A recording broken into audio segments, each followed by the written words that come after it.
بسم الله الرحمن الرحيم. ومن أحسن قولا ممن دعا إلى الله وعمل صالحا وقال إنني من المسلمين. يوصيكم الله في أولادكم للذكر مثل حظ الأنثيين فإن كن نساء فوق 2 فلهن ثلثا ما ترك وإن كانت واحدة فلها النصف ولأبويه لكل واحد منهما السدس مما ترك إن كان له ولد فإن لم يكن له ولد وورثه أبواه فلأمه الثلث فإن كان له إخوة فلأمه السدس من بعد وصية يوصي بها أو دين. آباؤكم وأبناؤكم لا تدرون أيهم أقرب لكم نفعا فريضة من الله إن الله كان عليما حكيما. ورحمة الله وبركاته. إن الحمد لله نحمده ونستعينه ونستغفره ونعوذ بالله من شرور أنفسنا ومن سيئات أعمالنا من يهده الله فلا مضل له ومن يضلله فلا هادي له وأشهد أن لا إله إلا الله وحده لا شريك له وأشهد أن محمدا عبده ورسوله صلى الله تعالى عليه وعلى آله وصحبه وسلم تسليما كثيرا. يا أيها الذين آمنوا اتقوا الله حق تقاته ولا تموتن إلا وأنتم مسلمون. يا أيها الناس اتقوا ربكم الذي خلقكم من نفس واحدة وخلق منها زوجها وبث منهما رجالا كثيرا ونساء واتقوا الله الذي تساءلون به والأرحام إن الله كان عليكم رقيبا. يا أيها الذين آمنوا اتقوا الله وقولوا قولا سديدا يصلح لكم أعمالكم ويغفر لكم ذنوبكم ومن يطع الله ورسوله فقد فاز فوزا عظيما. أما بعد فإن خير الحديث كتاب الله وخير الهدي هدي محمد صلى الله عليه وسلم شر الأمور محدثاتها وكل محدثة بدعة وكل بدعة ضلالة وكل ضلالة في النار. أعوذ بالله من الشيطان الرجيم. بسم الله الرحمن الرحيم.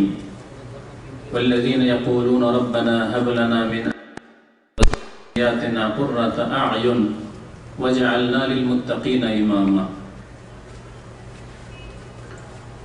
মহান আল্লাহর সমস্ত প্রশংসা যে আল্লাহ পাক রব্বুল আলামিন আমাদেরকে সৃষ্টি করেছেন এবং আমাদেরকে হিদায়াত দান করেছেন।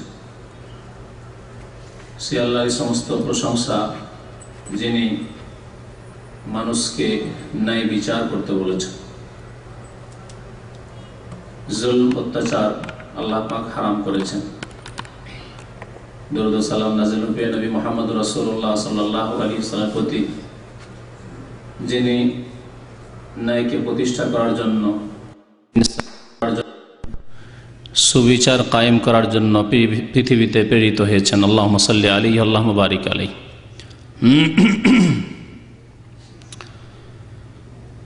গত 2 সপ্তাহে মাতা পিতার অধিকার সম্পর্কে, হক সম্পর্কে আলোচনা হয়েছে। সেসব আলোচনাতে আশা করি মাতা পিতার যে হক রয়েছে আল্লাহ পাকের পক্ষ থেকে যে আদেশ রয়েছে মাতা পিতার ক্ষেত্রে তা স্পষ্ট হয়েছে এবং আশা করি তাতে যেসব ভাইদের ত্রুটি রয়েছে তারা সংশোধনের চেষ্টা করবেন এবং তার সাথে সাথে আশা করি যে মাতা পিতাও খুশি হবেন যে তাদের হক সম্পর্কে মুসলিম ভাই বোনদেরকে সজাগ করানো হয়েছে। কিন্তু আজকের বিষয়বস্তু বিষয় যা শুনলে মাতা পিতা সন্তুষ্ট হবেন, তাদেরকে একটু কষ্ট লাগবে। তবে মনে রাখবেন যে আরবিতে একটি কথা আছে, আল হাক্কু মুররুন, হক কথা একটু শক্ত লাগে, একটু তিক্ত লাগে কিন্তু আসলে তিক্ত হয় না। একজন অসুস্থ মানুষকে যদি খাওয়াতে চান তাহলে খেতে চাই না, জবরদস্তি করে খাওয়াইতে হয়। একজন রোগীকে চিকিৎসার জন্য ট্যাবলেট বড়ি দিলে নিতে চাই না, ইঞ্জেকশন দিলে কষ্ট লাগে কিন্তু তা নিতে হয় অবশ্যই, না নিলে রোগের আরোগ্য হবে না। সেই রকমই যদিও সামান্য তিক্ততা লাগে এক শ্রেণীর মাতা পিতাকে, কিন্তু কথা হচ্ছে হক, আল্লাহ পাকের কথা, রাসূলুল্লাহ সাল্লাল্লাহু আলাইহি সাল্লামের কথা। এমন কোনো কথা হবে না যা দলিলবিহীন। ছেলে মেয়েদের হকের ক্ষেত্রে মাতা পিতার দায়িত্ব সম্পর্কে আজকে আলোচনা করব ইনশাআল্লাহ তাআলা। যদিও সময় হয়তো অল্পই নেব আপনাদের, কিন্তু চেষ্টা করব যে যাতে করে মোটামুটি মাতা পিতারা সজাগ হতে পারেন ছেলে মেয়েদের হকের ক্ষেত্রে। ছেলে মেয়েদের সম্পর্কে তাদের দায়িত্ব কি, তাদের করণীয় কি, এই সম্পর্কে কয়েকটি দিক নিয়ে আলোচনা করব ইনশাআল্লাহ তাআলা। আল্লাহ পাক রব্বুল আলামিন সূরা ফুরকানের আয়াত নম্বর ৭৪-এ দোয়া শিখিয়েছেন মুমিন বান্দাদেরকে। প্রশংসা করেছেন আল্লাহ পাক রব্বুল আলামিন ওই সব মানুষের যারা এই দোয়াগুলি করে, এবং তার আগে আল্লাহ পাক ইবাদুর রহমান, দয়াবান আল্লাহ পাকের বান্দাদের বেশ কিছু গুণাবলী উল্লেখ করেছেন। ওয়া ইবাদুর রহমানিল্লাযীনা ইয়ামশুনা আলাল আরদি হাওনা ওয়া ইযা খাতাবাহুমুল জাহিলুনা ক্বালু সালামা। এইভাবে বেশ কিছু গুণ উল্লেখ করার পরে দু একটি দোয়া উল্লেখ করেছেন, যারা বলে রব্বানা আসরিফ আন্না আযাবা জাহান্নাম ইন্না আযাবাহা কানা গারামা, জাহান্নামের আযাব থেকে তারা মুক্তি কামনা করে। তারপরে আল্লাহ পাক এই রহমানের বান্দা যারা সৎ কর্মশীল ভালো মানুষ, নেক মুসলিম, যারা নিজেরা সৎ হতে চান এবং ছেলে মেয়েদেরকে সৎ বানাতে চান, তাদের দোয়া আল্লাহ পাক শিখাচ্ছেন। ওয়াল্লাযীনা ইয়াকুলুনা রাব্বানা হাব লানা মিন আজওয়াজিনা ওয়া যুররিয়্যাতিনা কুররাতা আ'য়ুন। রহমানের বান্দা তো তারাই, সৎকর্মশীল ভালো মানুষ তো তারাই যারা বলে হাব লানা মিন আজওয়াজিনা ওয়া যুররিয়্যাতিনা, আল্লাহ আমাদেরকে ভালো স্ত্রী দান করো এবং ছেলে মেয়ে দান করো, সন্তান সন্ততি দান করো, এমন স্ত্রী এবং ছেলে মেয়ে দান করো কুররাতা আ'য়ুন, যা পেয়ে আমাদের চক্ষু ঠান্ডা হয়, চক্ষু শীতল হয়, নয়ন জুড়ায়। কুররাতা আ'য়ুন, দেখলেই শুনলেই তাদের কথা আলোচনা করলে, যদি দূরে থাকে চোখের আড়ালে থাকে, তাদের টেলিফোন আসলেই, তাদের সাথে কথা বললেই, তাদের খোঁজ খবর নিলেই পেলেই কুররাতা আ'য়ুন, মন ঠান্ডা হয়ে যায়। তাদের অবস্থা সম্পর্কে স্মরণ হলে মন ঠান্ডা হয়ে যায় যে আমার ছেলেমেয়েরা ভালো। রব্বানা হাব লানা মিন আজওয়াজিনা ওয়া যুররিয়্যাতিনা কুররাতা আ'য়ুন, আল্লাহ এমন স্ত্রী এবং ছেলে মেয়ে দান করো যাতে কুররাতা আ'য়ুন, চক্ষু শীতল হয়, ঠান্ডা হয়। ওয়াজআলনা লিল মুত্তাকিনা ইমামা, এবং আমাদেরকে আল্লাহ ভীরুদের, মুত্তাকিনদের, সংযতদের ইমাম বানিয়ে দাও। ছেলেমেয়েরা সৎ হবে, মুত্তাকি পরহেজগার হবে, আল্লাহ ভীরু হবে এবং মাতা পিতা তাদের ইমাম হবেন। ওয়াজআলনা লিল মুত্তাকিনা ইমামা, সৎকর্মশীলদের, আল্লাহ ভীরুদের নেতৃত্ব দান করো, ইমামত দান করো। নিঃসন্দেহে মাতা পিতা ছেলে মেয়েদের ইমাম, ছেলে মেয়েদের নেতা। সুতরাং ছেলে মেয়ে যদি মুত্তাকি হয়, পরহেজগার হয়, তাহলে সৎ লোকদের, পরহেজগারদের, মুত্তাকিনদের ইমামতি পেল মাতা পিতা।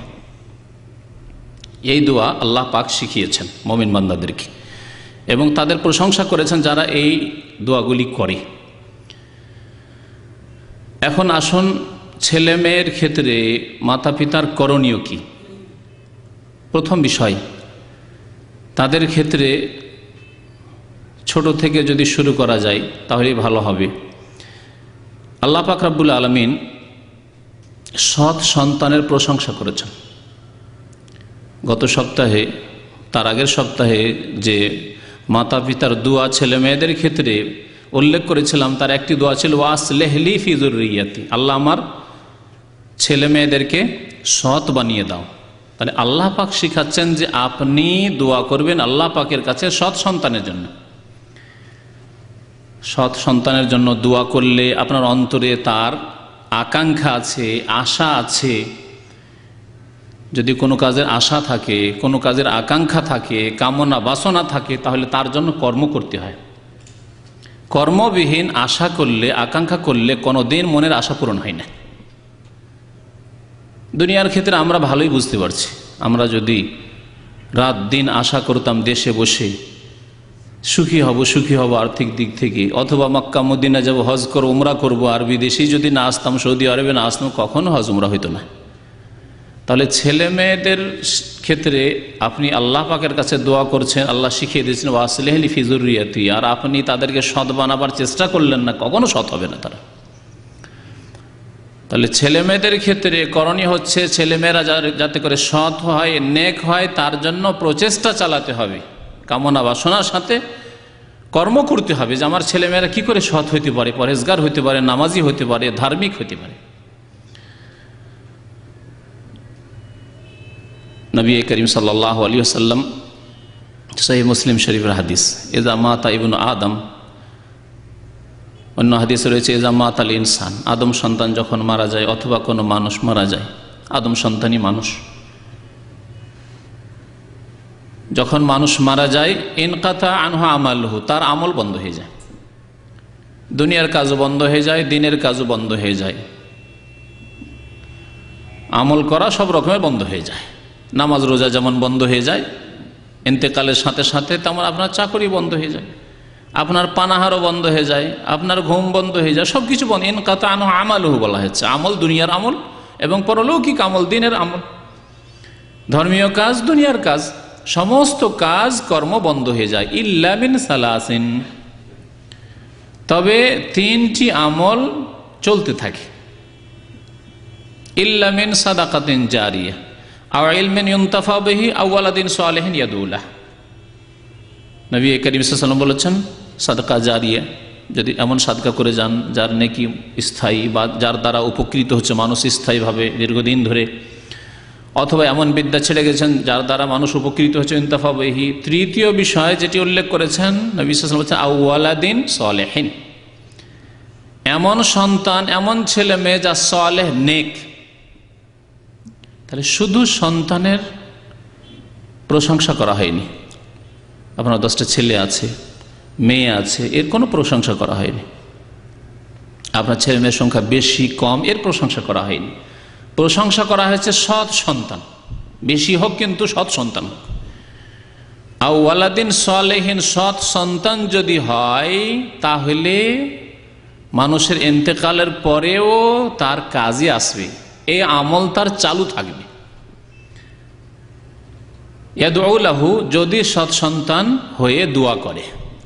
তাহলে এই হাদিসের অংশ দিয়ে বোঝা যায় যে প্রথম কথা, সন্তান সৎ হইতে হবে। অসৎ সন্তান, বেনামাজি সন্তান, ফাসেক সন্তান, পাপিষ্ঠ গুনাহগার সন্তান, দিনমুখী না, দুনিয়ামুখী, শুধু ফরজের পরোয়া করে না, ওয়াজিবের পরোয়া করে না, হারাম থেকে নাজায়েজ থেকে বেঁচে থাকে না, এমন সন্তান। টাকা পয়সার দিক দিয়ে যথেষ্ট দিতে পারছে আপনাকে, আয় উপার্জন যথেষ্ট করছে, দিতে পারছে, কিন্তু দিন দিতে পারলো না, সৎ হইতে পারলো না। সৎ হওয়ার জন্য মনে রাখবেন যে খুব সংক্ষেপের ভাষায়, অল্প ভাষায় ফরজ অজেব আদায় করতে হবে, হারাম নাজায়েজ থেকে বাঁচতে হবে কমের পক্ষে সৎ হওয়ার জন্য। তারপরে সুন্নাত মুস্তাহাবের জন্য চেষ্টা করবে, অপছন্দনীয় আপত্তিকর যে সব থেকে বাঁচবে। সৎ সন্তান যদি দোয়া করে তাহলে এই আমল চালু থাকবে। ইন্তেকাল হয়ে গেছে, তারপরে আমল চালু আছে ওই সৎ সন্তানের মাধ্যমে।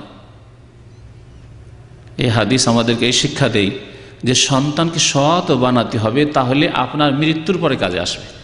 আজকে ছেলে মেয়েদের লালন পালনের জন্য মানুষ এত পয়সা খরচ করে থাকে যে জীবনের কিছুই রাখে না।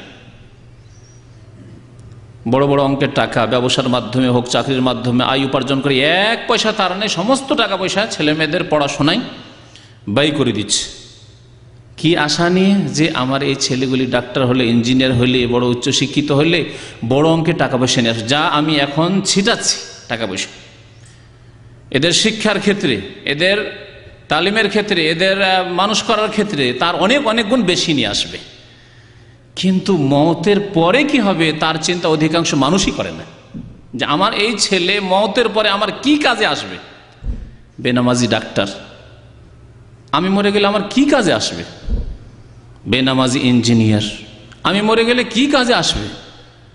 বেনামাজি প্রফেসর, আমি মরে গেলে কি কাজে আসবে। কোনোদিন চিন্তা করে আজকালকার মানুষরা?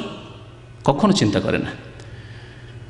অথচ যে সময়টুকুর জন্য যে লাখ লাখ টাকা ব্যয় করেছে ছেলে মেয়েদের পড়ার ক্ষেত্রে, সে সময়টুকু সম্পর্কে তার জানা নাই যে কতদিন আমার এই ছেলে কাজে আসবে। আজকে আমার ছেলের আগে আমি মরে যেতে পারি। ছেলে মানুষে আসলো, ডাক্তার ইঞ্জিনিয়ার হয়ে আসলো, আয় উপার্জন শুরু করলো, ভোগ করতে মোটেই পেলাম না, গাছের ফল খেতে পেলাম না, মরে গেলাম, কিছুই জানা নেই। কিন্তু আখিরাত সম্পর্কে আমাদের প্রত্যেকের জানা আছে যে বারজাখী জীবন, কবরে দীর্ঘকাল থাকতে হবে, যতদিন কিয়ামত না হয়েছে।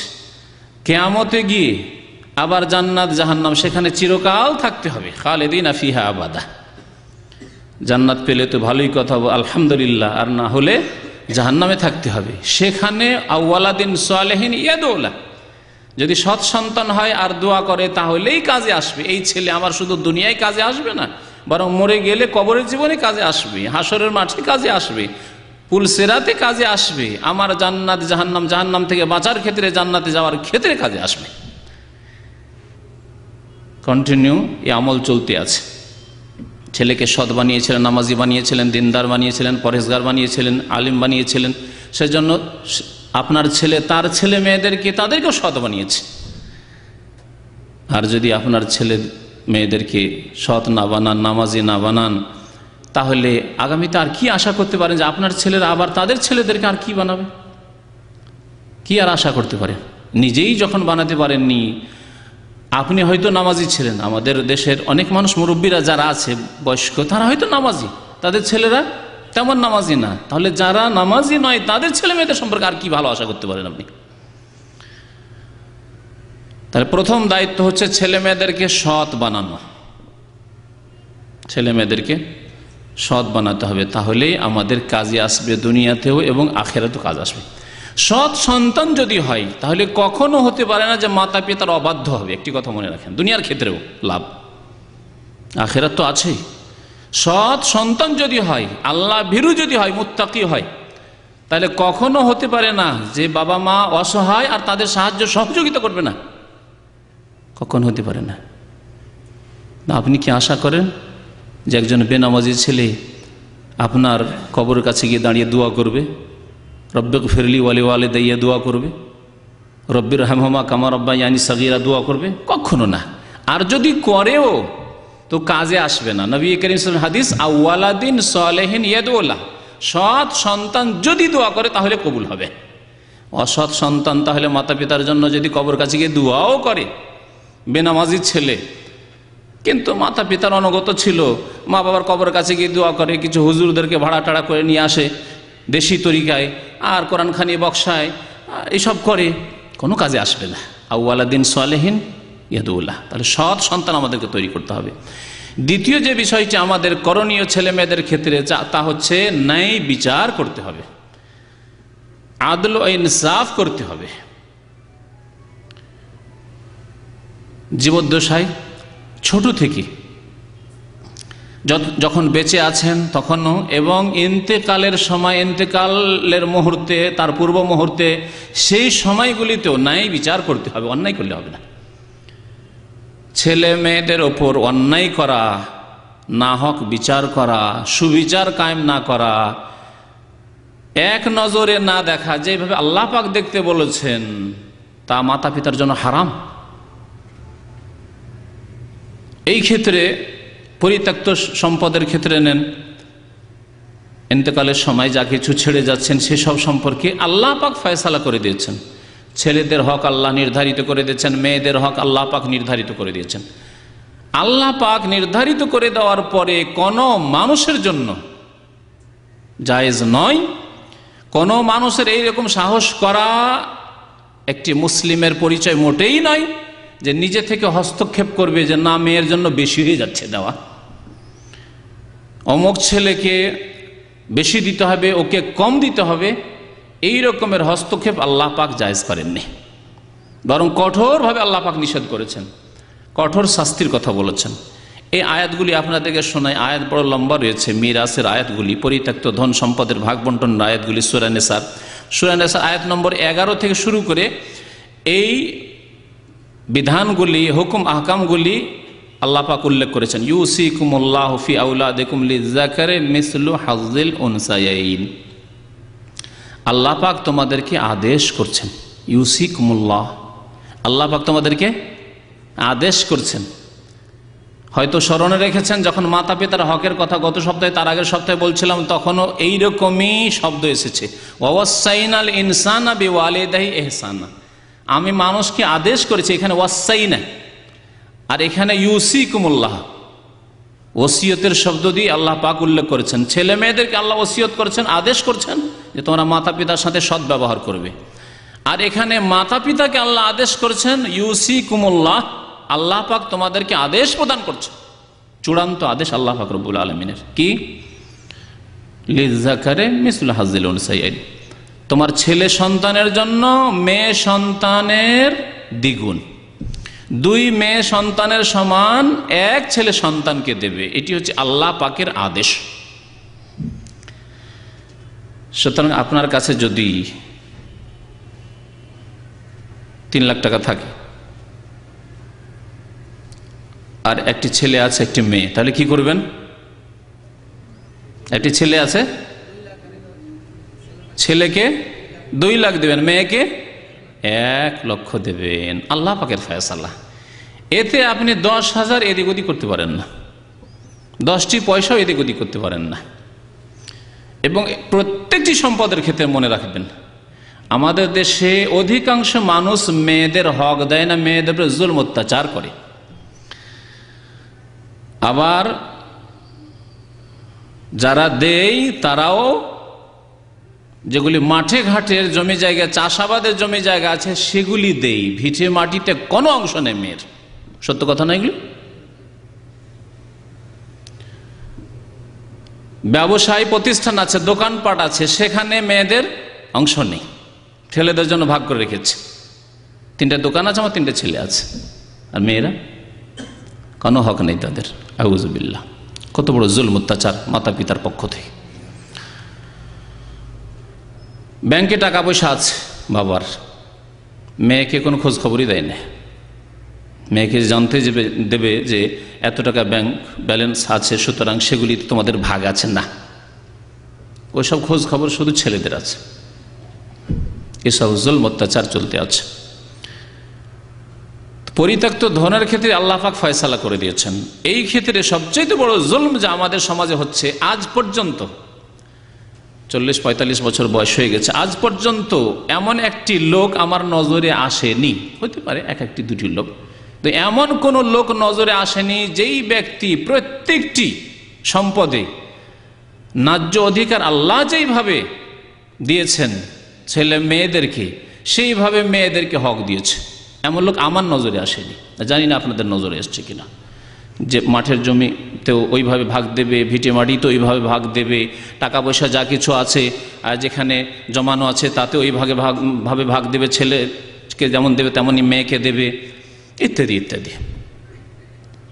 না, নাজায়েজ হারাম কাজ করে, যৌতুক দেয়, বেশাদি দেওয়ার জন্য যৌতুক দেয়, হারাম কাজগুলি করে।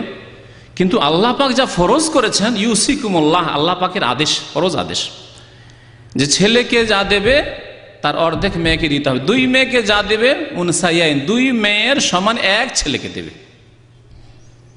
ফাইন কুন্না নিসাআন ফাওকা ইসনাতাইন, আল্লাহ পাক বলছেন যদি তোমার ছেলে সন্তান না থাকে, শুধু মেয়ে থাকে, দুই ততোধিক, দুই অথবা দুইয়ের বেশি থাকে, তো ফালাহুন্না সুলুসা মা তারাক, তাহলে তাদের জন্য আল্লাহ পাক নির্ধারিত করেছেন 2/3 অংশ তোমার ধন সম্পদের, পরিত্যক্ত ধন সম্পদের 2/3 অংশ। তাহলে 3 লাখ টাকা আছে, আর মারা গেল, বাবা মারা গেল অথবা মা মারা গেল, তাহলে কত টাকা পাবে এই মেয়েরা? 2 লক্ষ টাকা পাবে, বাকি 1 লক্ষ টাকা অন্যদের, মাতা পিতা থাকলে তাদের, মাতা পিতা না থাকলে ভাইদের, বোনদের ইত্যাদি। তো আল্লাহ পাক আর একটি মাসলা বললেন, যদি একটি মেয়ে থাকে, ওয়াইন কানাত ওয়াহেদা, একটি মেয়ে থাকে, শুধু একটি মেয়ে আছে, তাহলে জামাইকে ঘর জামাই করে নিলেন আর সমস্ত ধন সম্পদ ওকে দিয়ে দিলেন।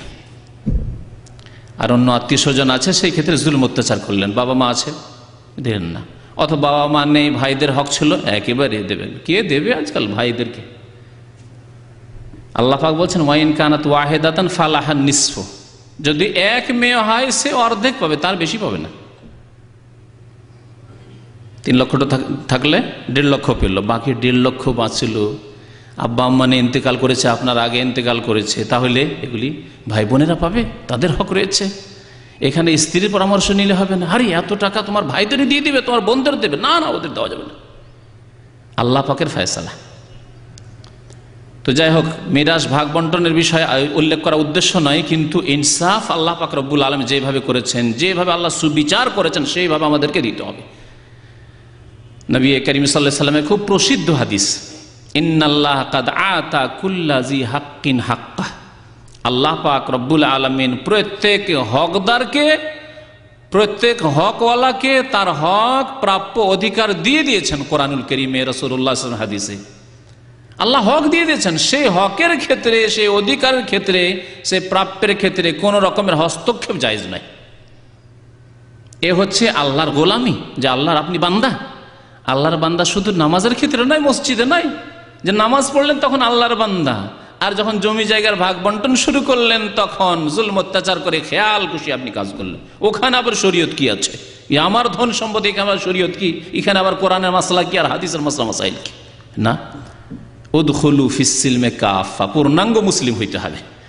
নামাজ রোজায় হজ যাকাতে যেমন মুসলিম হইতে হবে, দাড়িতে টুপিতে যেমন মুসলিম হইতে হবে, তেমন মুসলিম হইতে হবে মানুষের মুআমালাতের ক্ষেত্রে, হকের ক্ষেত্রে। আর একটি কথা মনে রাখেন, যে আমরা অনেকে জুলম করি, একের ওপর অন্যর দিকে ঝুঁকে যায়, একজনকে বেশি দিই আর একজনকে কম দিই। কি জন্য করি? মনে করি যে এই ছেলেকে বেশি দিলাম বা এই মেয়েকে বেশি দিলাম, এ আমার বেশি কাজে আসবে, হয়তো এ আশা নেই, এ আমার বেশি কাজে এসেছে, এ আমার বেশি কাজে আসবে। আল্লাহ পাক বলছেন তোমার জানা নেই কে তোমার বেশি কাজে আসবে। এই মিরাসের আয়াতগুলি উল্লেখ করতে গিয়ে আল্লাহ পাক রব্বুল আলামিন বলছেন ওই আয়াতের শেষে, আবাউকুম ওয়া আবনাউকুম লা তাদরুনা আইয়ুহুম আকরাবু লাকুম নাফা, তোমাদের বাপ দাদা পূর্বপুরুষ, ও আবনাউকুম তোমাদের ছেলে মেয়ে সন্তান সন্ততি, নাতি, লা তাদরুন তোমরা জানো না, আইয়ুহুম আকরাবু লাকুম নাফা, তোমাদের উপকারের বেশি অধিকারীকে, কে অধিক উপকারী তোমাদের জন্য, কে বেশি উপকারী হবে। তোমার ছেলে বেশি কাজে আসবে না তোমার মেয়ে বেশি কাজে আসবে, তোমার বড় ছেলে বেশি কাজে আসবে না তোমার ছোট ছেলে কাজে আসবে, জানো না? লা তাদরুনা আইয়ুহুম আকরাবু লাকুম নাফা, তোমরা জানো না যে তোমাদের বাবা মা আর তোমাদের ছেলে মেয়েদের মধ্যে কে অধিক উপকারী হবে, কে বেশি কাজে আসবে। সুতরাং নিজের পক্ষ থেকে খেয়াল খুশি কাজ করো, আল্লাহ যেভাবে বলেছেন সেভাবে করো। তারপরে আল্লাহ পাক রব্বুল আলামিন ভাগ বন্টনের কথা, ন্যায় বিচার সুবিচারের কথা উল্লেখ করার পরে বলছেন তিলকা হুদুদুল্লাহ, এ হচ্ছে আল্লাহ পাকের সীমানা, সীমারেখা, হুদুদ, বর্ডার। ফালা তাতাদুহা, সুতরাং এই সীমারেখাকে তোমরা লঙ্ঘন করিও না। তিলকা হুদুদুল্লাহ। অন্য জায়গায় বলেছেন ফালা তাতাদুহা। এই মিরাসের আয়াতগুলি যেখানে ভাগ বন্টনের আয়াত আল্লাহ উল্লেখ করেছে, সেখানে বলছে তিলকা হুদুদুল মান ইউতিল্লাহ ওয়া রাসূলাহু ইউদখিলুহু জান্নাতিন তাজরি মিন তাহতিহাল আনহার, যে ব্যক্তি আল্লাহ এবং রাসূলের আনুগত্য করবে, আল্লাহ পাকের নির্ধারিত সীমারেখার মধ্যেই থাকবে, আল্লাহ পাকের সীমারেখা, যাকে যা দিতে বলেছেন তা দেন আপনি। আল্লাহ বলছেন আল্লাহ পাক তাকে জান্নাতে প্রবিষ্ট করবে, ইদখিলহু জান্নাতিন তাজরি মিন তাহতিহাল আনহার, যার নিম্ন দেশে ঝর্ণা সমূহ প্রবাহিত থাকবে। আল্লাহ পাকের যে জান্নাত, যে জান্নাতের গুণাবলী দুনিয়ার মানুষ বর্ণনা করতে পারে না, মানুষ কল্পনা করে সেখানে পৌঁছিতে পারে না। সেই জান্নাত আল্লাহ পাক দেবেন যদি আপনি সেই সীমানার মধ্যেই থাকেন। খালেদিনা ফিহা, সেখানে চিরকাল থাকতে পাবে। যালিকাল ফাউজুল আজিম, এটি তো সবচেয়ে বড় কামিয়াবি, যে আপনি আপনার ছেলে মেয়েদের ক্ষেত্রে নাই বিচার করলেন, সুবিচার করলেন, না হক কাজ করলেন না, জুলম অত্যাচার করলেন না, আর জান্নাতে চলে গেলেন। এর চাইতে বড় কামিয়াবি আর কি হতে পারে? যালিকাল ফাউজুল আজিম। তারপর আল্লাহ পাক বলছেন ওয়া ইয়াসিল্লাহ ওয়া রাসূলাহু ইয়াতাআদ্দা হুদুদা, আর যারা আল্লাহ রাসূলের নাফরমানি করবে না, আল্লাহ পাক দিতে বলেছেন মেয়েকে এত টাকা দিতে হবে, এত জমি চলে যাবে মেয়ের ঘরে, জামাইয়ের ঘরে, অপরের ঘরে, আমার ছেলের ঘরে থাকবে না, অপরের ঘরে মনে করে। আমি এইরকম বৃদ্ধদের কাছ থেকে অনেক সময় শুনেছি যে আমার ছেলের ছেলেরা নাতিরা, মানে ছেলের ছেলেরা যদি না খেয়ে থাকে, মূর্খ লোকদের কথা, তাহলে আমার দুর্নাম হবে যে অমুকের নাতিরা, অমুকের ছেলের ছেলেরা না খেয়ে আছে, অভাবে আছে, দুর্গত অবস্থায় আছে। আর মেয়ের ছেলে মেয়েরা যদি না খেয়ে থাকে, ফুটপাতে থাকে, অন্য বংশের দুর্নাম হবে, আমার কিছু হবে না। আউযুবিল্লাহ। এইরকম চিন্তাধারা জাহেল মূর্খ লোকদের, যারা দিন থেকে সরে আছে, কোরআন সুন্নাহর আদর্শ থেকে সরে আছে, তাদের সরাসরি তাদের কাছ থেকে না জায়েজ কথাগুলি, অবৈধ হারাম কথা শুনিয়েছি। তারা এইরকম ধরনের চিন্তাধারা রাখে।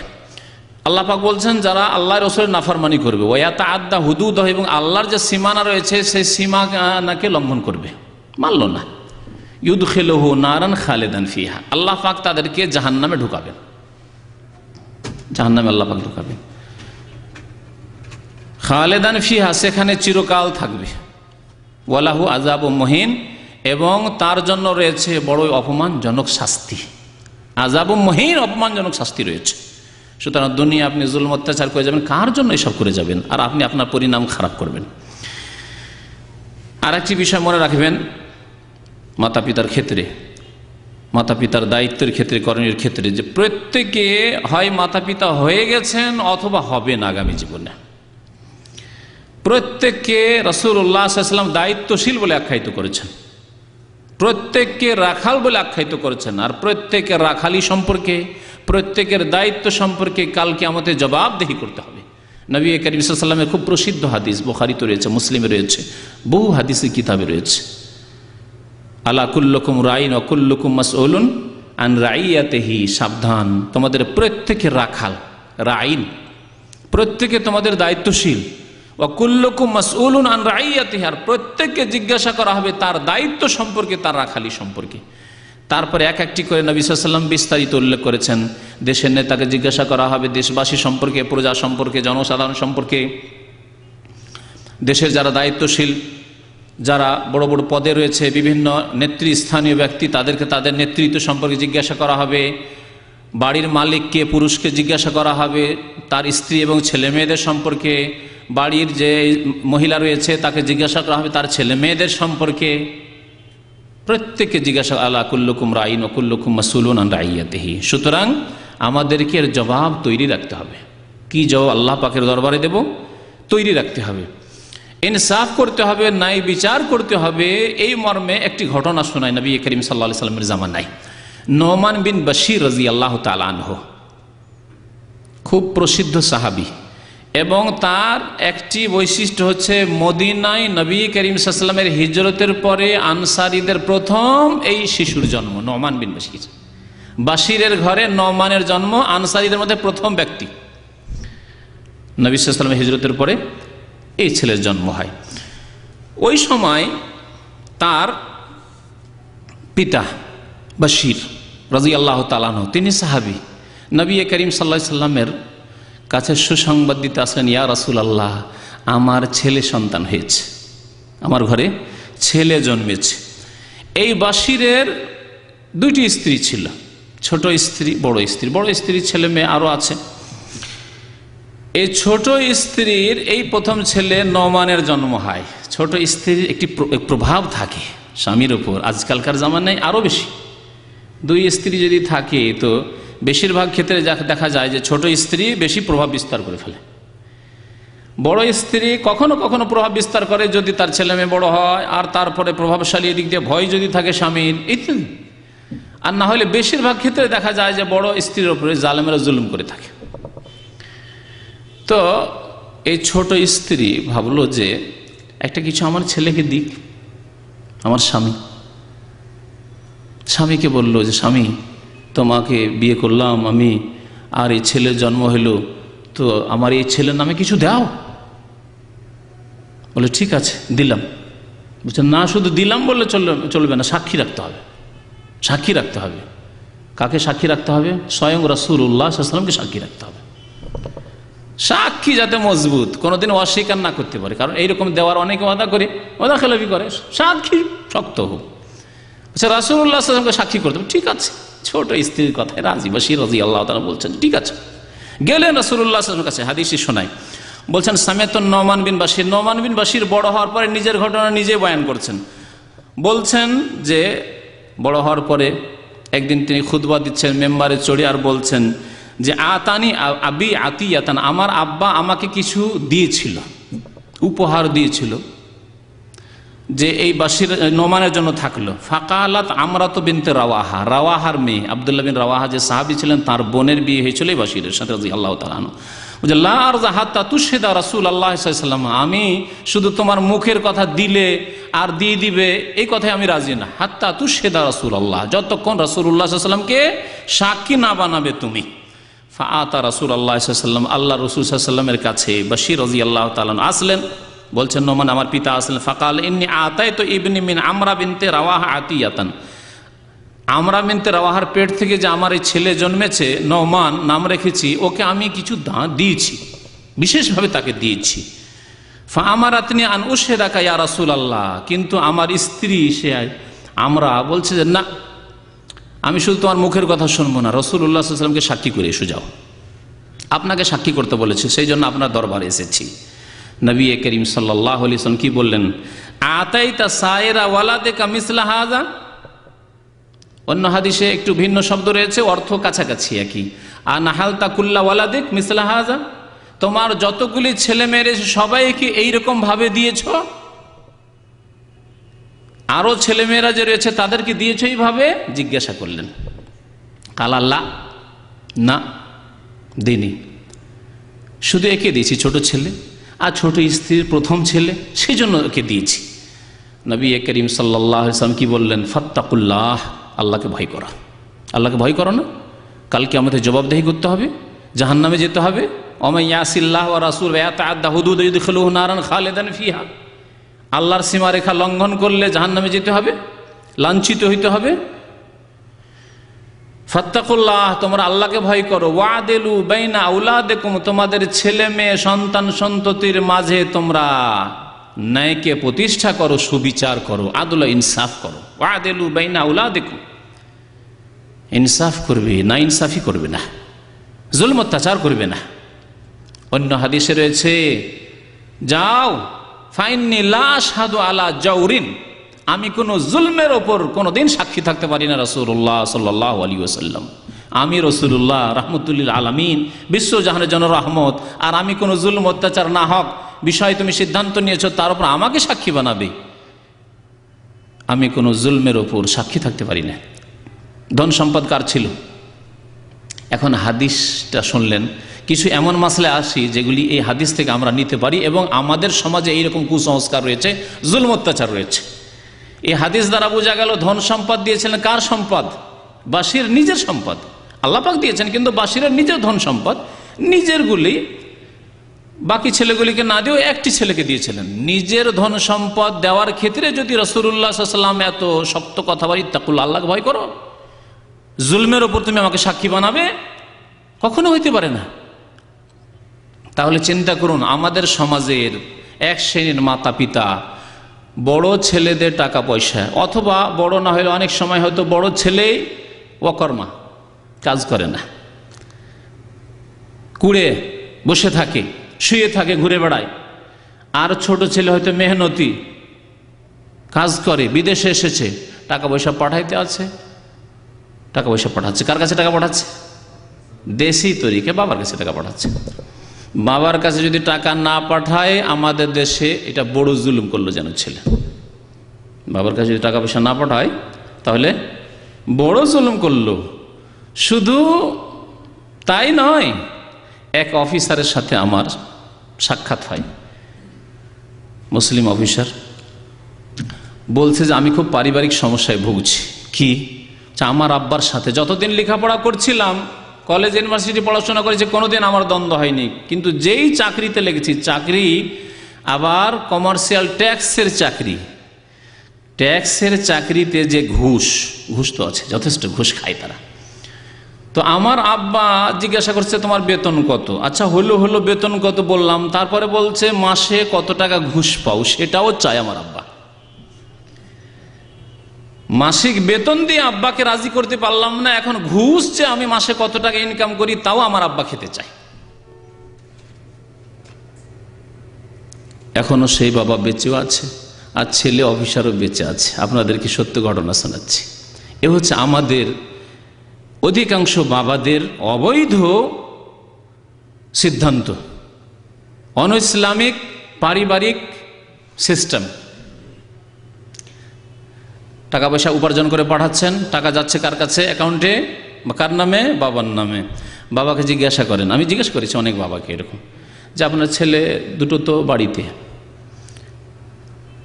বা সেপারেট আছে, অনেকেই হয়তো দু একটা, আর বাকি দু একজন পাঠাচ্ছে, এই টাকাগুলি কি করবেন? বলে টাকা দিয়ে জমি জায়গা কিনবো। আচ্ছা ভালো কথা, জমি জায়গা কিনে কি করবেন? কার নামে কিনবেন? যে আমার নামে কিনবো, আমার স্ত্রীর নামে কিনবো। কত সুন্দর কথা। টাকা পাঠাচ্ছে কে? ছেলে। আর জমি কিনবে কার নামে? বাবার নামে, না হয় মায়ের নামে, ছেলের মানে তার স্ত্রীর নামে।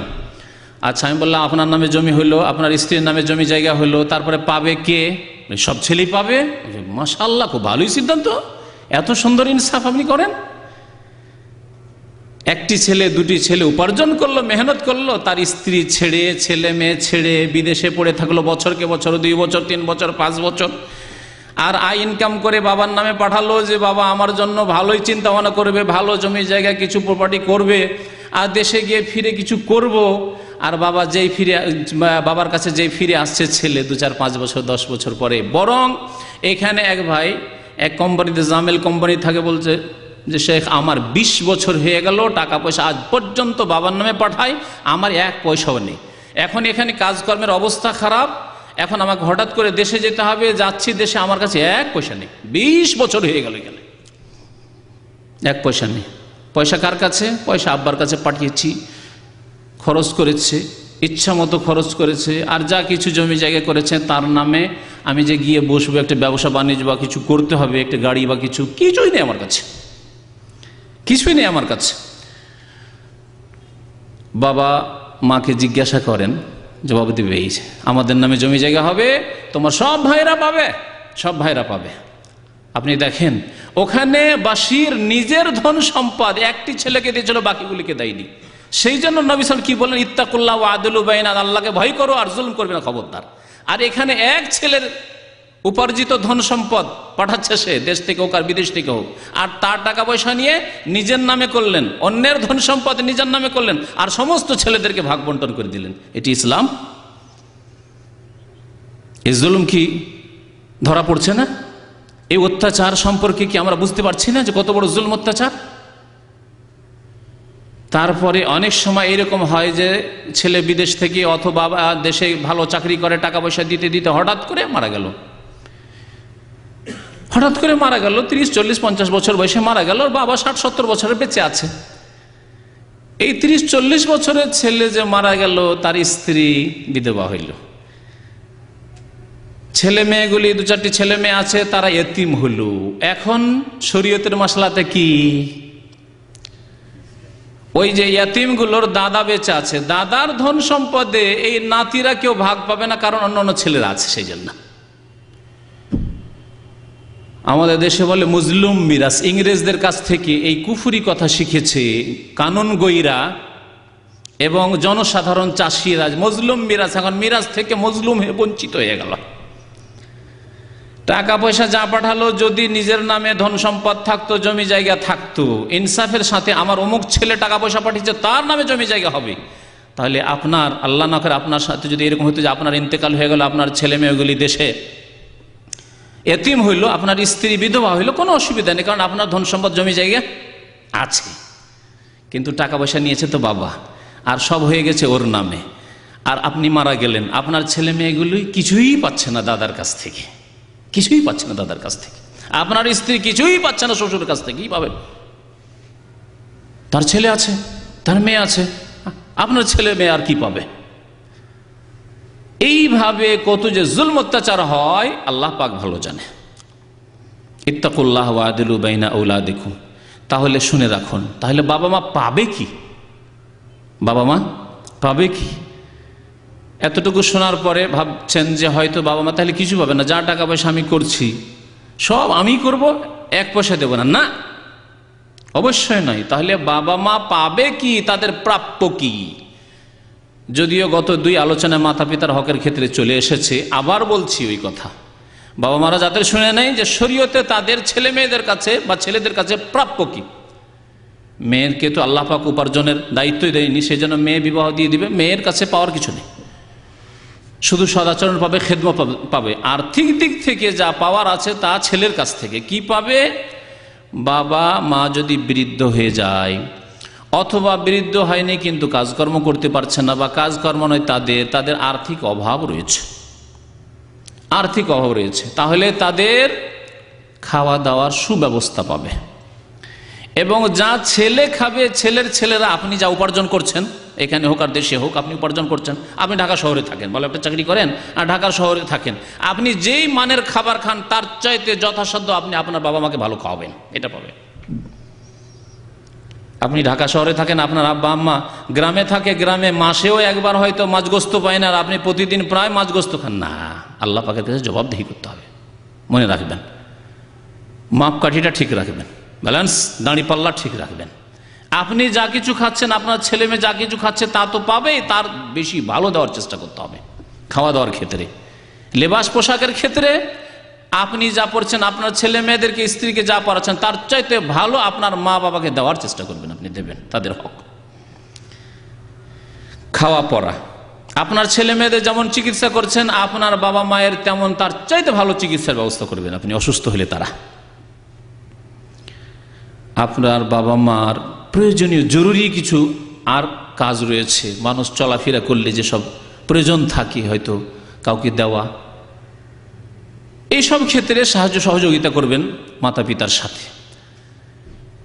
বাকি আপনার আয় উপার্জন সবকিছু বাবার হাতে দিয়ে দিতে হবে, এবং আপনার ভাগ্য নির্ধারণ করবে, নির্ণয় করবে আপনার বাবা মা। আপনার নামে করলো, না হইলে নিজের নামে করলো, না হইলে তার স্ত্রীর নামে করলো, আপনার আম্মার নামে করলো, সবগুলি ভাইয়ের নামে ভাগ বন্টন করে জমি জায়গা করলো, এইসব জায়েজ নাই, সব জায়েজ নাই, জুলম। ইত্তাকুল্লাহ ওয়া আদিলু বাইনা আওলাদিকুম। আল্লাহকে ভয় করো এবং ছেলে মেয়েদের ক্ষেত্রে ন্যায় বিচার করবে। আপনি যদি আপনার বৃদ্ধ মা বাবা, আর তাদের কি প্রয়োজন আছে, তাদের খাবারের প্রয়োজন আছে, আপনি দিচ্ছেন সুন্দরভাবে, তাদের লেবাস পোশাকের প্রয়োজন রয়েছে তা দিচ্ছেন আপনি, তাদের চিকিৎসার প্রয়োজন রয়েছে তা দিচ্ছেন আপনি, তারা কোথায় যাবে, মেয়ের বাড়ি যাবে, তাদের যাতায়াত খরচ দিচ্ছেন আপনি, তাদের পকেট খরচ দিচ্ছেন আপনি। আর কি চাই তাদের? আর কোনো কিছুর প্রয়োজন নেই। এইরকমই চলাফেরার জন্য কোনো কিছু যদি জরুরি হয় আপনার সমাজে, তাহলে সেগুলি দেবেন। কিন্তু আপনি মোটা অঙ্কের অর্থ দিচ্ছেন আর তা দিয়ে সম্পদ কিনছে, ইচ্ছা মতো যা কিছু করছে, বরং বিয়ে শাদিতে, একটা বিয়েতে হয়তো 50,000 টাকা দিয়ে বিয়েটা সারা যেত, 1 লাখ টাকা দিয়ে সারা যেত। টাকা তো বিদেশ থেকে আমার ছেলে পাঠাচ্ছে, সুতরাং অসুবিধা কি? বিয়েতে যাও, বরযাত্রী 2-4টা বাস নিয়ে আসো, টাকার তো গরম, কারণ টাকা তো আর নিজের না। আর মনে রাখবেন, টাকা পয়সা নিজে উপার্জন না করলে তাতে মায়া থাকে না, নিজে মেহনত করলে সেই টাকা পয়সা মায়া আছে, যে কত কষ্ট করে হালাল রুজি পেতে হয়। হারাম পাওয়া সহজ, কিন্তু সেটা টিকে না বেশি দিন। আর হালাল পয়সা উপার্জন করতে কষ্ট লাগে, এই কথা সবাই বুঝে না, তার মধ্যে অনেক মা বাবাও বুঝে না। সুতরাং মেয়ের বিবাহ, ছেলের বিবাহ, আর আপনি পাঠাচ্ছেন টাকা পয়সা, আর এক ছেলের বিয়ে দিচ্ছে, মেয়ের বিয়ে দিচ্ছে, 1 লাখে হয়তো সেখানে 5 লাখ টাকা খরচ করছে, 3 লাখ টাকা খরচ করছে। কেন খরচ করবে আপনার টাকা? আপনার টাকা এভাবে তুষুরপাত কেন করবে, নষ্ট কেন করবে? আল্লাহর কাছে জবাবদিহি করতে হবে না? অবশ্যই জবাবদিহি করতে হবে। তো এই ছিল বেশ কিছু কথা হক সম্পর্কে। আল্লাহ পাক রব্বুল আলামিন প্রত্যেকের হক দিয়েছেন, সুতরাং হক সম্পর্কে আল্লাহ পাক জিজ্ঞাসা করবেন। নবী করিম সাল্লাল্লাহু আলাইহি সাল্লাম একটি হাদিস বলছেন, ইন্না লিরাব্বিকা আলাইকা হাক্কান, তোমার রবের তোমার উপর হক রয়েছে, আল্লাহর হক রয়েছে। নামাজ, রোজা, হজ, যাকাত, আল্লাহ পাকে যেসব হক রয়েছে, ইবাদত বন্দেগী আল্লাহর হক। ওয়ালি নাফসিকা আলাইকা হাক্কান, তোমার নিজের হক রয়েছে, নিজের হক রয়েছে। নিজের হক দিতে হবে, নিজের শরীরের হক দিতে হবে। ঘুমের ক্ষেত্রে, বিবাহ শাদীর ক্ষেত্রে যেসব হক রয়েছে মানুষের জীবনযাপনের জন্য, অসুস্থ হয়েছে চিকিৎসার ক্ষেত্রে হক রয়েছে না, আপনি চিকিৎসা করবো না, আর অসুস্থ হয়ে আপনি পড়ে আছেন না, আপনার হক রয়েছে। আর ওয়ালি আহলিকা আলাইকা হাক্কান, তোমার ওপর তোমার পরিবার, তোমার স্ত্রী, তোমার ছেলে মেয়েদের হক আছে। যেসব ভাইরা অজ্ঞতার কারণে অথবা সামাজিক চাপে, পারিবারিক চাপে প্রত্যেকটি টাকা যা ইনকাম করছেন, মাসের স্যালারি পকেট খরচ রেখে সব টাকা ওই বাবা মায়ের অ্যাকাউন্টে পাঠিয়ে দিচ্ছেন, তারা ওয়াইন্না লি আহলিকা আলাইকা হাক্কান, তোমার স্ত্রী, তোমার ছেলে মেয়েদের তোমার উপর হক রয়েছে। হক কি করে আদায় করবেন? কি করে হক আদায় করবেন? বরং আমাদের দেশের অজ্ঞ জাহেল মূর্খ বাবা মারা ছেলে বিয়ে শাদী করার পরে যদি তার স্ত্রীর জন্য একটা শাড়ি কিনে নিয়ে চলে আসে, ব্লাউজ নিয়ে চলে আসে, বড় বেয়াদবি করলো। আরে আমি বেঁচে আছি, মুরব্বী বেঁচে আছে, আমি আমার বৌমাকে শাড়ি এনে দেবো, আমি ব্লাউজ এনে দেবো, আমি কাপড় চোপড় এনে দেবো, বড়ই অজ্ঞতা। আপনি কেন এনে দেবেন? আল্লাহ পাক আপনার উপর দায়িত্ব দেয়নি? এই দায়িত্ব আপনার ছেলে যেদিন বিয়ে করেছে সে নিজের কাঁধে নিয়েছে, তাকে সজাগ করতে হবে যে এখন তোমার উপর দায়িত্ব এসেছে, তোমাকেই দায়িত্ব পালন করতে হবে। আপনি কেন দায়িত্ব নেবেন আর তার জন্য এর কাছ থেকে টানবেন, ওর কাছ থেকে টানবেন, এই ছেলের উপর জুলুম করবেন, ওই ছেলের উপর জুলুম করবেন কেন?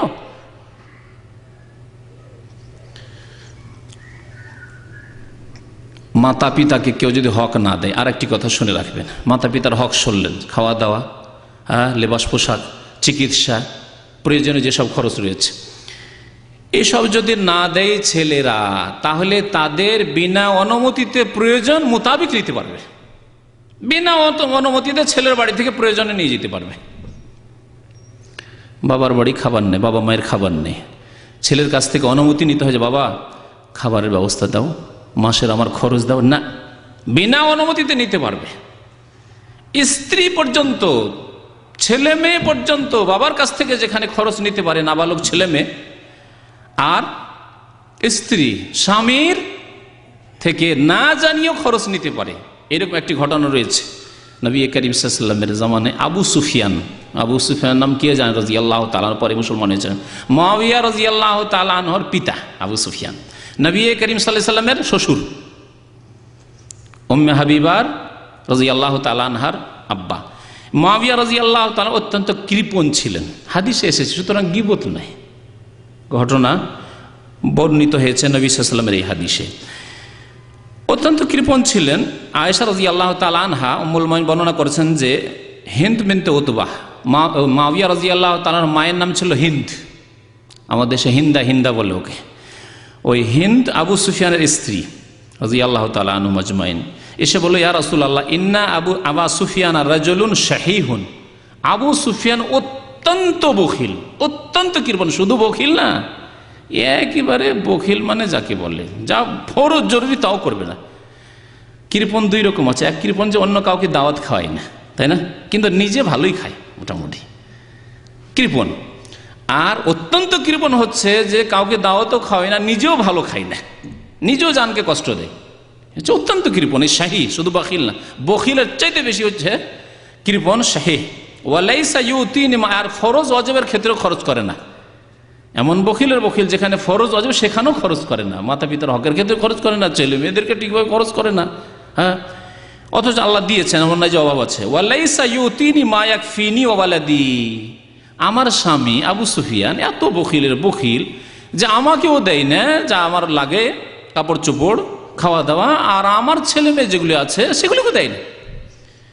ইল্লা মা আখাযতু মিনহু, তবে আমি যদি লুকিয়ে নিয়ে নিই তাহলে হয়, লুকিয়ে নিলে নিতে পারি, যথেষ্ট আছে, তার অভাব নেই। ওয়া লা ইয়ালাম, না জানিয়ে যদি নি তাহলে ঠিক আছে, জানালে আবার অসুবিধা আছে, দেবে না আর জানলে অসুবিধা। নবী করিম সাল্লাল্লাহু আলাইহি ওয়াসাল্লাম কি বললেন? খুজি মা ইয়াকফিকে ওয়া ওয়ালাদাকে বিল মারুফ, তুমি তোমার জন্য এবং তোমার ছেলে মেয়েদের জন্য যা যথেষ্ট হয় তা সচরাচর যা লাগে প্রয়োজন তা নিতে পারো। বিল মারুফ মানে যা সাধারণত লাগে, আমাদের সমাজে যেরকম খাওয়া দাওয়া খরচ লাগে সেই রকম নেবেন, গ্রামের সমাজে যেমন খাওয়া দাওয়া খরচ লাগে তেমন নেবেন, শহরে জীবনযাপনের আপনার মতো লোকেরা যারা আছে তারা কিরকম খরচ খরচা করে চলে, কিভাবে চলাফেরা করে, ওই রকম নেওয়া যাবে, তার বেশি নয়। তাহলে স্ত্রী তার ছেলে মেয়েদের জন্য স্বামীর ধন সম্পদ থেকে না জানিয়ে নিতে পারে। ছেলের ওপর স্ত্রীর বেশি হক না বাবার বেশি বড় হক? বাবা মায়ের বড় হক। তাহলে বাবা মা নিঃসন্দেহে নিতে পারে। বাবা মার প্রয়োজন আছে, ছেলের মাল থেকে নেবে, ছেলের বাড়ি থেকে নিয়ে যাবে, আমার খাওয়ার প্রয়োজন আছে, খাবার দাও, উঠিয়ে নিয়ে যাবে খাওয়া দাওয়ার জন্য। কিন্তু ধন সম্পদ নিয়ে গিয়ে অন্য কাউকে দেবে, ধ্বংস করবে, নষ্ট করবে, যেখানে 10 টাকা যথেষ্ট সেখানে 100 টাকা 50 টাকা খরচ করবে না। এই জুলম অত্যাচারের জবাবদেহি কাল কিয়ামতে আল্লাহ পাক রব্বুল আলামিনের দরবারে করতে হবে।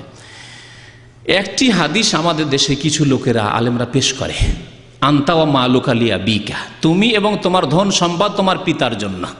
এই হাদিস পেশ করে এক শ্রেণীর মূর্খ পিতারাও আর কিছু ওই ছোটখাটো আলেমগুলি তারা মনে করে দেখো হাদিস আছে তোমার ধন সম্পদ তোমার মাতা পিতার জন্য, কিন্তু এই হাদিসেই প্রমাণ করে যে তোমার ধন সম্পদ আছে, আনতা ওয়া মালুকা, তোমার ধন সম্পদ। তাহলে আপনার টাকা পয়সা, আপনার ধন সম্পদ, আপনি যে বেতন পাচ্ছেন মাসে সেটা আপনার ধন সম্পদ না আপনার বাবার ধন সম্পদ? কার? মা লোকা। নবী সাল্লাল্লাহু আলাইহি ওয়াসাল্লাম বলছেন তোমার ধন সম্পদ। তাহলে আপনাকে রাসূলুল্লাহ সাল্লাল্লাহু আলাইহি ওয়াসাল্লাম মালিক বানালেন, অর্থাৎ আরেক ভাষায় বললে আপনার ব্যক্তি মালিকানা আছে। এমন না যে যা কিছু স্যালারি পাচ্ছেন অটোমেটিক একবারে বাবার ঘরে পৌঁছে যাবে, দিতেই হবে। সব কিছুর মালিক সে, আপনার কোনো ব্যক্তি মালিকানা নেই না, কমিউনিজমের মতো সরকার সব কিছুর মালিক, ওইরকম বাবা আপনার সব কিছুর মালিক না। আনতা ওয়া মালুক, তুমি এবং তোমার ধন সম্পদ, তাহলে তোমার ব্যক্তি মালিকানা আছে। কিন্তু বাবার প্রয়োজন হলে, মায়ের প্রয়োজন হলে হ্যাঁ লিআবিকা, তোমার আব্বার জন্য। আব্বার ঋণী হয়ে আছে। আর একটি মশলা বলি, বলবেন না, আব্বার খাওয়া দাওয়ায় অভাব নেই, চিকিৎসায় অভাব নেই, মাশাআল্লাহ, কাপড় চোপড়ের অভাব নেই, কিন্তু তার উপর ঋণ আছে, ঋণ পরিশোধ করতে পারছেন না। হ্যাঁ, আপনার বেতন থেকে, আপনার আয় উপার্জন থেকে ঋণ পরিশোধ করতে হবে আপনার পিতার, কারণ ঋণের বোঝা নিয়ে সে মারা যাবে না, ঋণ মুক্ত করতে হবে তাকে। এগুলি হচ্ছে মাতা পিতার হক। এই হাদিস, একটি হাদিস আরো স্পষ্ট করে। আয়েশা রাদিয়াল্লাহু তাআলা আনহা বর্ণনা করছেন যে আন্না রাজুলান আতা রাসূলুল্লাহ সাল্লাল্লাহু আলাইহি ওয়াসাল্লাম, একজন লোক রাসূলুল্লাহ সাল্লাল্লাহু আলাইহি ওয়াসাল্লামের কাছে এসে বাপ বেটাতে ঝগড়া লাগিয়ে দিয়েছে, বাবার বিরুদ্ধে। বাবার কাছে কিছু টাকা পাবে, আব্বাকে ধার দিয়েছিল, ধার দিয়েছে, সময় শেষ হয়ে গেছে, টাকা চাইছে তার কাছে, টাকা দিচ্ছে না, তখন খুব একটু জোরাজোরি করেছে, কখন টাকা দেবেন, দেন না কেন এতদিন থেকে, একটু চাপ সৃষ্টি করা শুরু করেছে। ইউখাসিমু আবাহু ফি দাইনিন আলাইহি, পিতার ওপর ঋণ ছিল, মানে সে টাকা দিয়ে রেখেছিল, বাবার সাথে একটু ঝগড়া তর্ক বিতর্ক করছে যে টাকা দেবেন কখন। ফাকাল নবী সাল্লাল্লাহু আলাইহি ওয়াসাল্লাম তখন বলেছেন আনতা ওয়া মালুকা লিআবিকা, তুমি তোমার ধন সম্পদ তোমার পিতার জন্য। সুতরাং তোমার টাকা যে ধার নিয়ে রেখেছে তোমার আব্বা, দিতে পারছে না, এটি তোমার পিতারই। অর্থাৎ ছেলের কাছে যদি ধার নিয়ে থাকে আব্বা আর না দিতে পারে, আল্লাহ কাল কিয়ামতে জিজ্ঞাসা করবেন না। অন্যের কাছে টাকা পয়সা নিয়ে থাকলে যেখানে ঋণ আপনাকে পরিশোধ করতে হচ্ছে ছেলে হিসাবে, তাহলে যদি আপনার কাছ থেকে ঋণ নিয়ে থাকে কোনো অভাবের সময়, তাহলে এই ঋণ পরিশোধ করা ফরজ নয় যদি না পারে করতে। আর যদি তার ধন সম্পদ থাকে তাহলে ঋণ পরিশোধ করবে। ইমাম আবু হাতেম রহমতুল্লাহ আলাইহি হাদিসের অর্থ বর্ণনা করছেন যে নবী করিম সাল্লাল্লাহু আলাইহি সাল্লাম জাজারা আন মুআমালাতিহি আবাহু বিমা ইউআমালু বিহিল আজনাবিয়িন, বাবার সাথে মায়ের সাথে ওই রকম দুর্ব্যবহার করবে না, ওই রকম শক্ত কঠোর ভূমিকা নেবে না যেমন অন্য লোককে টাকা পয়সা ধার দিয়ে থাকলে, দাও টাকা, কখন দিবে তুমি, এতদিন দাও না কেন, বাবা মাকে এরকম বলতে পারবেন না। ও আমারও বিররিহি ওয়া রিফকিহি, এবং সেই ছেলেকে আদেশ করলেন যে তুমি নম্র ব্যবহার করো তোমার পিতার সাথে কথায় কাজে, এলা আইয়াসিলা ইলাইহি মালু, যতক্ষণ তোমার বাবার কাছে মাল ধন সম্পদ না আসছে, ধন সম্পদ আসলে তখন দেবে, আর যদি না আসে তাহলে নেই, তোমার আব্বার কাছে টাকা পয়সা নেই, তোমার টাকা পয়সা দিতে পারছে না। লা আন্না মালাল ইবনে ইয়ামলিকুহুল আব ফি হায়াতিহি মিন গায়রি তিবি নাফসি মিনাল ইবনে বিহি, এই হাদিসের এই অর্থ নয় যে ছেলের ধন সম্পদের সবগুলির মালিক হচ্ছে বাবা, এই অর্থ নয়। ভালো করে বুঝবেন কথাটি। লা আন্না মাল আল ইবনে, ছেলের মাল, ইয়ামলিকুহুল আব ফি হায়াতিহি, তার জীবদ্দশায় সবকিছুর মালিক হয়ে গেল বাবা। না, আপনি বেতন পাঠাচ্ছেন সব টাকার মালিক বাবা না, কখনো না, এটি শরীয়ত নয়। যতক্ষণ সন্তুষ্ট হয়ে না দিবে। হ্যাঁ, আপনি যদি সন্তুষ্ট হয়ে দিয়ে দেন, আমার আব্বার অ্যাকাউন্টে আমি পাঠিয়ে দিচ্ছি, অসুবিধা নেই, আপনি পাঠিয়ে দিচ্ছেন, কিন্তু দেখেন আবার জুলম না হয়। এমন করে পাঠিয়ে দিলেন যে হঠাৎ করে অ্যাক্সিডেন্ট হলো, আপনার স্ত্রী বিধবা হয়ে গেল খালি হাতে, আপনার ছেলেরা সব গরিব ফকির, আর আপনার আব্বা আল্লাহর ভয় করে না, ও ছেলেরাকে দিল, আপনার ছেলেরা কিছু দিল না, অথচ আপনার উপার্জিত টাকা পয়সা, জমি জায়গায় আপনার টাকা পয়সা দিয়ে করেছে, আর আপনি মারা গেলেন তখন আর আপনার ছেলেদেরকে কিছু দিচ্ছে না। এইরকম আজকালকার জামানার অধিকাংশ মাতা পিতার অবস্থা। সুতরাং চিন্তা করতে হবে যাতে করে আপনি আপনার আব্বা আম্মারও ভালো করে হক আদায় করতে পারেন, আর আপনার ছেলে মেয়ে স্ত্রীও সুন্দরভাবে হক আদায় করতে পারেন, কারোর উপর জুলম অত্যাচার না হয়ে যায়। নবী করিম সাল্লাল্লাহু আলাইহি ওয়াসাল্লাম একটি হাদিসে বলেছেন, লা ইয়াহিল্লু মালা ইমরিইম মুসলিমিন, কোন মুসলিমের ধন সম্পদ হালাল নয়, ইল্লা বিতিবে নাফসিন মিনহু, যতক্ষণ পর্যন্ত স্বেচ্ছায় খুশি হয়ে না দেবে। প্রত্যেকের যখন ব্যক্তি মালিকানা আছে, ছেলে যদি অন্তরের খুশি হয়ে, অন্তর থেকে খুশি হয়ে যদি স্বেচ্ছায় না দেয়, তাহলে বাবা জবরদস্তি করে নিয়ে নেবে, আমার অ্যাকাউন্টে টাকা পাঠাও, তোমার জন্য কিছু করব, তারপর আপনার জন্য কিছুই করলো না, সব টাকা নিজের নামে প্রপার্টি করলো, আর সব ছেলেদেরকে ভাগ বন্টন করে দিল। লা ইয়াহিল্লু মালা ইমরি মুসলিমিন, কোন মুসলিমের জন্য, আর তার মধ্যে মাতা পিতা, তাদের জন্য হালাল নয় যে ছেলের টাকা পয়সা নিয়ে, এক ছেলের টাকা পয়সা নিল, দুই ছেলের টাকা পয়সা নিল, আর বাকি 2-4-5টা ছেলে মেয়ে আছে তাদেরকে সবকে দিয়ে দিল ভাগ করে। আপনার 5 লাখ টাকা, 5 লাখ টাকার মালিক ছিলেন, আব্বার নামে যখন পাঠালেন তখন সেই 5 লাখ টাকা ভাগে 5 ভাইয়ের কাছে আসলো, আপনার ভাগে 1 লাখ টাকা আসলো, উপার্জন করলেন 5 লাখ, পেলেন 1 লাখ। এটি শরীয়ত নয়, এটি শরীয়ত নয়। আর একটি কথা ভুলে যাওয়ার আগে উল্লেখ করে দিই, ছেলে মেয়েদের ক্ষেত্রে মাতা পিতার শিক্ষা দীক্ষার ক্ষেত্রেও দায়িত্ব হচ্ছে যে সুবিচার কায়েম করবে, নাই বিচার করবে। আমাদের দেশের বাবা মারা অনেকে কি করে, 1-2 ছেলেকে খুব উচ্চ শিক্ষিত করে, ডাক্তার বানিয়ে দিল, ইঞ্জিনিয়ার বানিয়ে দিল, জিজ্ঞাসা করেন বাকি ছেলেগুলিকে টাকা পয়সা কোথায় পাবো এত, একটা ছেলেকে পড়াইতে পারি না, 1-2 ছেলেকে পড়িয়েছি কোনো রকম, বাকিকে পড়াইতে পারলাম না, বাকিগুলোকে চাষি বানিয়ে দিল, অশিক্ষিত মূর্খ করে রেখে দিল, মাধ্যমিক পাশ করাতে পারলো না।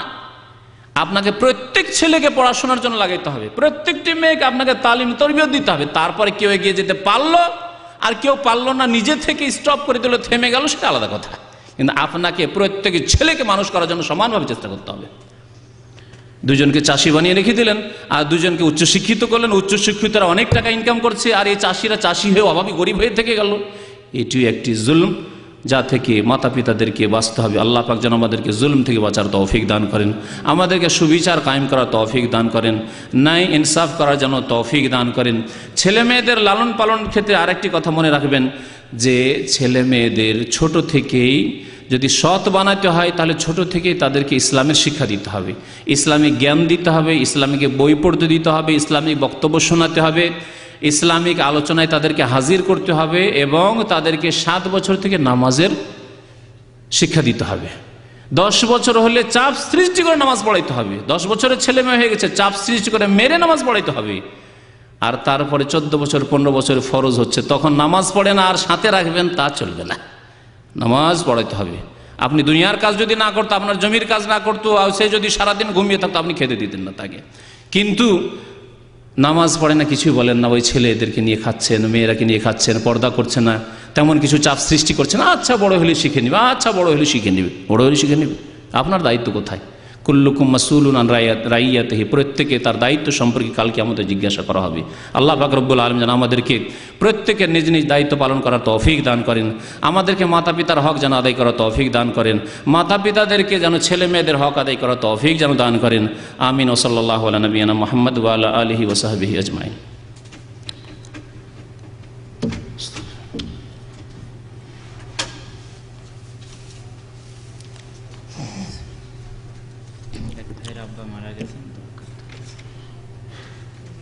এক ভাইয়ের আব্বা ইন্তেকাল করেছেন, দোয়া চেয়েছেন আপনাদের কাছে, আল্লাহ পাক যেন তার আব্বাকে জান্নাতবাসী করে। এর সাথে প্রত্যেক মুসলিম ভাই বোন যারা ইন্তেকাল করেছেন তাদেরকে আল্লাহ জান্নাতবাসী করে, যারা দুনিয়াতে রয়েছেন আল্লাহ পাক তাদেরকে ঈমানের অবস্থায় যেন রাখেন, আল্লাহ পাক যেন নেক আমলের তৌফিক দান করেন। মায়ের সম্পদের মধ্যে ছেলে এবং মেয়ের ভাগের কোনো পার্থক্য আছে কি? মায়ের সম্পদেও ছেলে মেয়েদের হক ওই রকমই যেমন বাবার সম্পদে। আমাদের দেশের মূর্খ লোকদের এরকম ধারণা যে মায়ের সম্পদে মেয়ের হক বেশি আর বাবার সম্পদে ছেলের হক বেশি। ভুল ধারণা এগুলি। আল্লাহ পাক পুরুষ মহিলা মা বাবা দুজনকে বলছেন ইউসিকুমুল্লাহ ফি আউলাদিকুম, তোমাদের ছেলে মেয়েদের ক্ষেত্রে আল্লাহ আদেশ করছেন লিযযাকারি মিসলু হাযযিল উনসায়াইন, ছেলেকে দুই মেয়ের সমান দেবে। স্পষ্ট আল্লাহ পাকের কথা। জি, ছেলে মেয়ের সাথে আলোচনা সাপেক্ষে এবং সম্মতি সাপেক্ষে যদি ভাগ বাটোয়ারা করা হয় তাহলে গুনাহ হবে কিনা? যেমন একজনের দুইটা বাড়ি থাকলে দুই ছেলের মধ্যে ভাগ করলে যদিও মূল্যের তারতম্য থাকলে সেই ঘাটতিটা পূরণ করে দিবে অন্য জমি জায়গা বা সম্পদ দিয়ে, টাকা দিয়ে। এটা হচ্ছে ইনসাফ। অনেক সময় চক্ষু লজ্জায় আব্বা যখন সিদ্ধান্ত নিচ্ছে তাহলে কি করে বলবো, মনক্ষুণ্ণ হয়ে যাবেন, মনে কষ্ট পাবেন, অথবা ভাই মনে রাখবে যে এরকম আপত্তি করেছিলাম। এগুলি সমস্যা থাকতে পারে। অনেক সময় খুলে বলছে না কিন্তু মন থেকে রাজি নয়, সেই জন্য আপনি এরকম জুলুম করবেন না। আর একটি মাসলা এইরকমই ছিল, কি যেন জরুরি, দেখি মনে হলে বলছি ইনশাআল্লাহ। হ্যাঁ বলেন। যদি কোনো ছেলে বাবার কাছে অন্য ছেলের চেয়ে বেশি টাকা পয়সা দেয় তাহলে বাবা তার ওই ছেলেকে বেশি সম্পদ দিতে পারে। আর একটি কথা এখানে জরুরি বলা, সেটা হচ্ছে গতকালকে কে যেন জিজ্ঞাসা করছিল, বলছে আমার বোনকে আমরা জমি দিতে চাই, তো বোনই নিতে চায় না, বলছে নিলে আর আসার রাস্তা থাকবে না। কি হিন্দু প্রথা এটি! জমি জায়গাগুলো আমাকে দিয়ে দেন আর ওর চাইতে ভালো করে খাওয়াবো আমি, ঠিক না? যে কোনো লোকে যদি জমি দিয়ে দেন তো ভালো করে খাওয়াবে, কারণ আপনার জমি ভোগ করছো, খাওয়াবে না কেন? তাহলে আপনার আত্মীয়তার সম্পর্ক কোথায়? তাহলে ভাই বোনের আত্মীয়তার সম্পর্ক কোথায়? জমি দিয়ে রাখবো ভাইরাকে, তাহলে খাওয়াবে, ওদের বাড়ি গিয়ে উঠতে পারবো। আর এই রোগ আমি ছোটকালে মনে পড়ছে, আমার মা খালারা তাই বলতো, আমার মনে পড়ছে ভালো করে, জমি জায়গা নিতে যাবেন না, ভালো জমি জায়গা আছে, না না না চাইবো না, চাইলে কি আর যাবো না, রাস্তা বন্ধ হয়ে যাবে যাবার, জমি নিলেই রাস্তা বন্ধ হয়ে যাবে। তাহলে ভাই বোনের সম্পর্ক কোথায়? মামার ভাগ্নের সাথে সম্পর্ক কোথায়? রাহেমের সম্পর্ক, আত্মীয়তার সম্পর্ক নেই। তাহলে পয়সার সম্পর্ক, জমি জায়গার সম্পর্ক। হিন্দু সভ্যতা, কি জন্য এইসব হিন্দু সভ্যতা যে ঢুকে আছে এখন পর্যন্ত মুসলিমদের মধ্যে আল্লাহ পাক জানে। যদি কোনো ছেলে বাবার কাছে অন্য ছেলের চেয়ে বেশি টাকা পয়সা দেয় তাহলে বাবা তার ওই ছেলেকে বেশি সম্পদ দিতে পারবে। বেশি টাকা পয়সা দিচ্ছে, নিজের টাকা তো আপনি, আপনার টাকা আপনি বেশি দিচ্ছেন, অন্য ছেলে কম দিচ্ছে।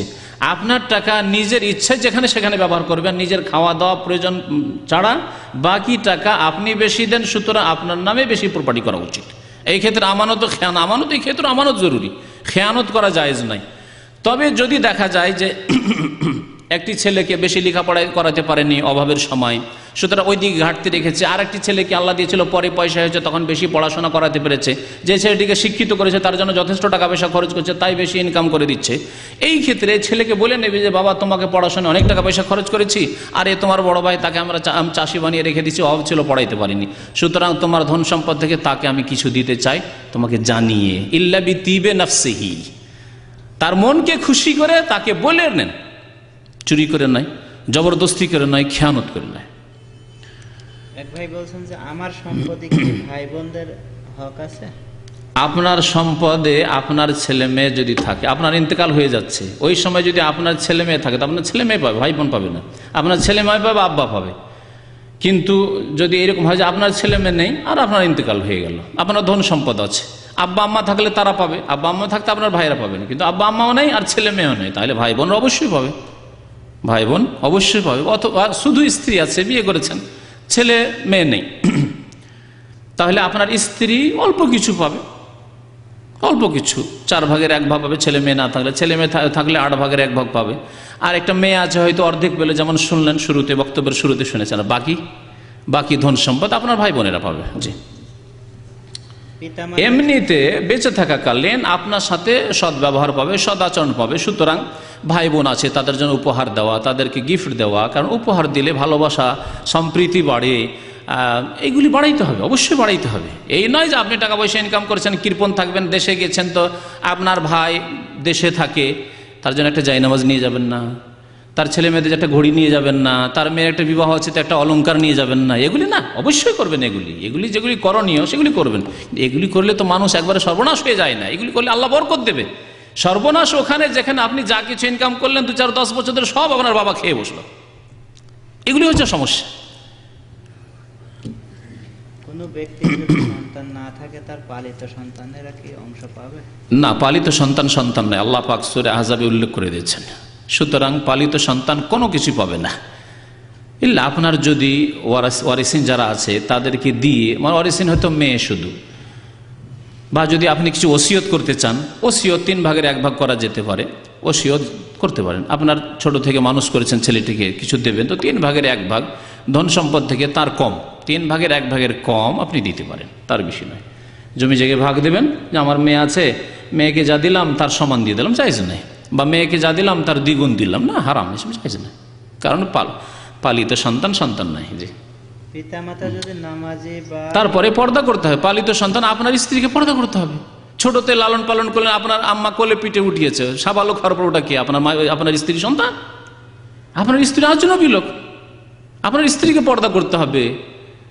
আপনার অন্য মেয়েরা থাকলে পর্দা করতে হবে, আপনার বোন থাকলে, ফুফু নয়, তাদের পর্দা করতে হবে, পর্দা করতে হবে।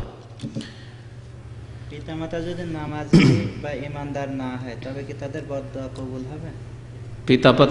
পিতামাতা যদি নামাজি না হয়, কাফের হয়, মুরতাদ হয়, আর তাদের ন্যায্য হক না দেন, তাহলে বদ্ধ কবুল হয়ে যাবে। ন্যায্য হক শুনলেন, খাওয়া দাওয়া, ভরণ পোষণ, চিকিৎসা। আর একটা কথা বলা হয়নি, বাড়িঘর। কেন বাড়িঘর আছেই সেজন্য আমাদের দেশে। আরবদের মতো হইলে তো 40% এখন আরবদের বাড়িঘর নেই, কিন্তু আমাদের দেশে একটা গরিবেরও বাড়িঘর আছে।